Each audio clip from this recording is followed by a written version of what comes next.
என்ன ஒற்றுமைனா சாதிக் பாட்சா ஜாபர் சாதிக். சாதிக் பாட்சாக்கு என்ன நிலைமை ஏற்பட்டது நான் சொல்லல.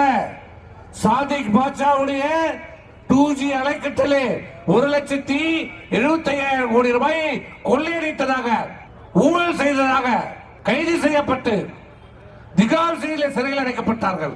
அந்த குற்றத்தில் தொடர்புடைய சாதிக் பாட்சா திடீரென்று மர்மமான முறையிலே இறக்கிறார். அன்றைக்கு ஆட்சியில் அன்றைக்கு யார் ஆட்சி?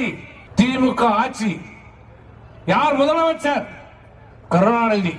அந்த வழக்கில் சாதிக் பாட்சா தற்கொலை செய்து கொண்டார் என்று வழக்கை அவசரமாக முடிக்கப்பட்டது. இஸ்லாம் சமுதாயத்திலே ஒருவர் இறந்தால் அவரை அடக்கம் செய்வார்கள். ஆனால் சாதிக் பாட்சாவுடைய உடலை அவருடைய மனைவியுடைய ஒப்புதலை கூட பெறாமல் வேகமாக எரியூட்டியதுக்கு என்ன காரணம்? இன்னைக்கு சாதிக் பாட்சா மனைவி காவல்துறை புகார் கொடுத்திருக்கிறார். என் கணவர் தற்கொலை செய்யவில்லை, கொலை செய்யப்பட்டிருக்கிறார், அந்த வழக்கை விசாரிக்க வேண்டும் என்று.